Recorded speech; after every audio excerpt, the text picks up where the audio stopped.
Hello students, आप सभी कैसे हैं? आई होप आप सभी अच्छे होंगे। तो स्टूडेंट्स, आज हम आपके बीच में माध्यमिक परीक्षा 2026 राजस्थान बोर्ड के गणित विषय का पेपर जो आज आया था, बहुत ही सरल पेपर था, बहुत ही शानदार पेपर था। जैसा हमने पढ़ाया वैसा का वैसा पेपर था, अच्छे क्वेश्चंस थे उसमें और 20 क्वेश्चन आए थे आपके। तो हम उसका सॉल्यूशन देखते हैं। तो चलो पहला क्वेश्चन देखते हैं। देखो, पहला क्वेश्चन क्या था कि निम्नलिखित बहुविकल्पी प्रश्न संख्या 1 से 18 तक के उत्तर का सही विकल्प चयन कर उत्तर पुस्तिका में लिखिए। तो आपको अबसद वाला प्रश्न था। देखिए, पहला प्रश्न क्या था, संख्याओं 16 तथा 20 का एचसीएफ होगा। तो इसका एचसीएफ क्या था, 4 था। एचसीएफ क्या था, 4 था। म से है ना। निम्नलिखित में से कौन सी अपरिमेय संख्या है? इसमें बच्चे कंफ्यूज हो गए थे, इसमें और इसमें। तो इसमें अपरिमेय संख्या जो होगी ये होगी, क्योंकि ये अशांत अनावृत्ति है जबकि ये अशांत आवृत्ति है। तो ये वाला स हो जाएगा इसमें राइट। आगे देखो, तीसरा क्वेश्चन, इसमें दिए गए ग्राफ में y के बहुपद px के शून्यकों की संख्या होगी। तो इसमें शून्यकों की संख्या कितनी होगी, 2 होगी। कितनी होगी, 2 होगी। अगला क्वेश्चन देखते हैं। देखिए, निम्नलिखित रैखिक समीकरण के युग्म के लिए y का मान होगा। तो y का मान क्या होगा, -5 होगा। समांतर श्रेणी ये है जो कि n पदों का योग, n यानी n पदों का योग करने वाला जो सूत्र था वो बताना था। तो इसमें द वाला राइट होगा। कौन सा, द राइट होगा। और ये देखिए छठा क्वेश्चन, यदि किसी समांतर श्रेणी का प्रथम पद 11 और 10वां पद क्या है, 20 और 10 पदों का योगफल ज्ञात कीजिए।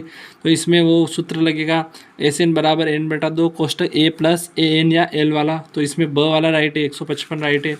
और सातवें में देखिए आप, इसमें ये 60 राइट है। इसमें जिसने 60 करके आए उसके राइट है।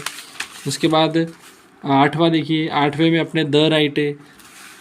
उसके बाद नौवां देखिए, 9वें क्वेश्चन में अपने राइट है 55। और 10वें क्वेश्चन में अपने 1, -2 राइट है। इसमें मध्य बिंदु के निर्देशांक ज्ञात करने थे हमें। और ये देखिए 11वां क्वेश्चन, इसमें अपने 3/5 राइट है। इसमें कोस ए का मान ज्ञात करना था, साइन ए का दे रखा था। और ये आगे वाला देखिए, ये अपना 9वीं प्रश्न वाले में से आया, उसमें √3 वाला राइट है।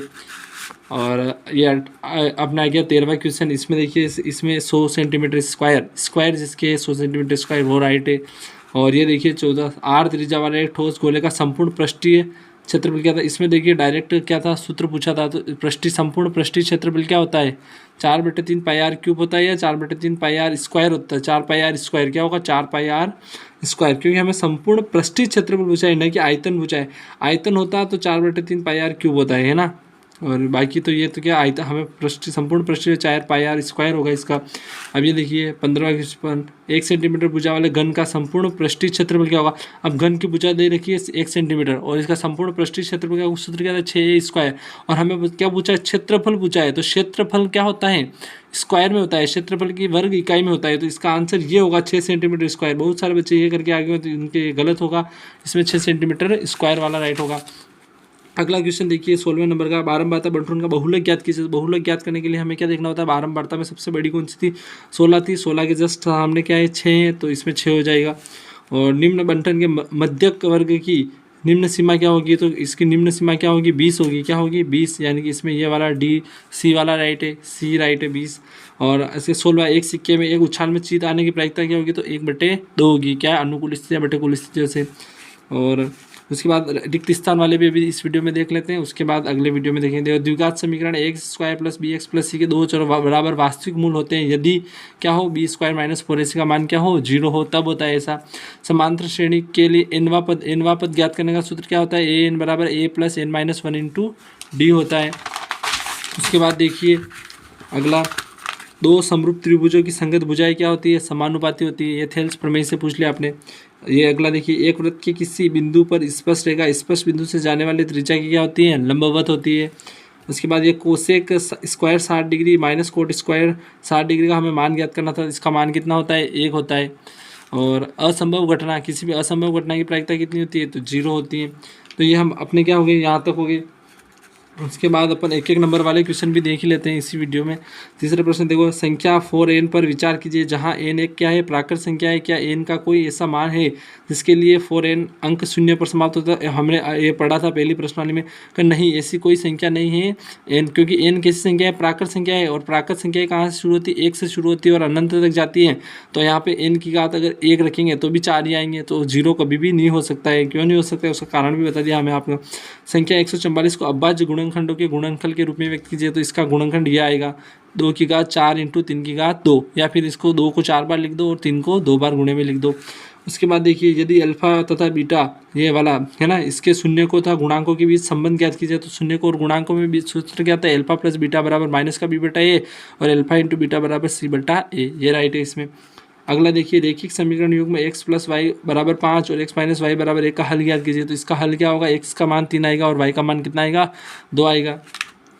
उसके बाद समांतर श्रेणी है, इसका अंतिम पद दे रखा है 19, तो पदों की संख्या ज्ञात कीजिए। पदों की संख्या ज्ञात करनी है, ए एन वाला ज्ञात करना है, और अंतिम पद कितना देख रहा है, अंतिम पद 19 है, और इसमें तो इसमें एनवा पद ज्ञात करने का ये वाला सूत्र लगता और आंसर आएगा इसमें 10। उसके बाद यदि किसी बिंदु P से वाले केंद्र से वृत्त पर PA तथा PB दो स्पष्ट रेखाएं 80 डिग्री झुकी हुई है, यानी कि ये कोण 80 डिग्री है, तो ये कितना होगा, 100 होगा, हमें पता है क्योंकि क्या होते हैं, दोनों समपूरक होते हैं। अगला देखिए दो बिंदुओं के बीच की दूरी ज्ञात करनी है, तो इसमें दूरी सूत्र लगाना था, तो इसका आंसर आ रहा है जिसके अंडर रूट 104 आया या 2 रूट 26 आया उसके सही है ना। अगला देखिए साइन ए कोसेक ए और प्लस सेक ए कोसेक का मान ज्ञात कीजिए, तो इसमें देखो ये क्या होता है, साइन ए बटा कोसेक ए को क्या लिख सकते थे, 1/sin ए, प्लस के सेक ए को क्या लिख सकते 1/cos ए, और कोस ये कट गए तो 1 प्लस 1 कितना आया, 2 आंसर आ रहा है इसका, 2 जिसके आ रहा है वो राइट है। अगला देखिए एक वृत्त के चतुर्थांश का क्षेत्रफल ज्ञात कीजिए, जिसकी त्रिज्या कितनी है, 7 है, त्रिज्या 7 सेंटीमीटर दे रखी है, और चतुर्थांश हमें पता है चतुर्थांश में बढ़ना कोण कितने का डिग्री का होता है, 90 डिग्री का होता है, त्रिज्या 7 है, तो हमें त्रिज्यखंड वाला सूत्र लगाना था, और इसका आंसर आएगा 77/2, कितना, 77/2।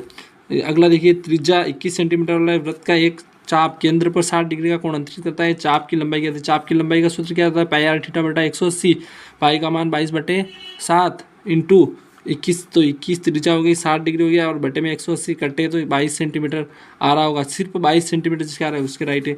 अगला देखिए नीचे दिए गए बंटन एक कक्षा के 30 विद्यार्थियों के पाठ विद्यार्थी द्वारा बहुलक वर्ग बताइए, तो इसमें बहुलक वर्ग लिखना था, सिर्फ इसमें सबसे बड़ी संख्या देखनी है, इसमें सबसे बड़ी संख्या क्या है, 9 है, 9 है, सबसे बड़ी संख्या कौन सी, 9, तो ये बहुलक वर्ग कौन सा हो गया, ये वाला बहुलक वर्ग ही है, इसमें ये वाला जो लिखा है वो सही है।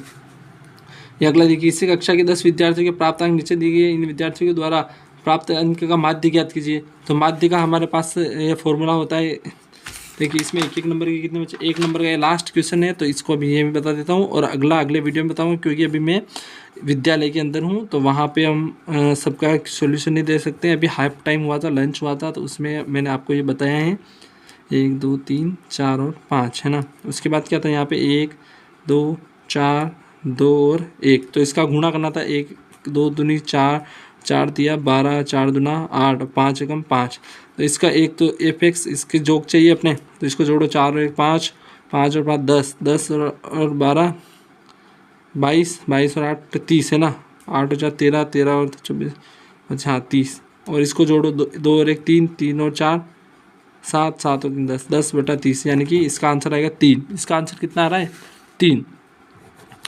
इसका किसी 10 विद्यार्थियों के नीचे दिए गए साढ़े इन विद्यार्थियों का माध्य कितना आएगा, तो 3 आएगा, माध्य कितना आएगा, माध्य बराबर 3, जिसके माध्य बराबर 3 आ रहा है उसके राइट है। तो बाकी के क्वेश्चंस अगले वीडियो में देखेंगे हम। बहुत बहुत धन्यवाद, थैंक यू।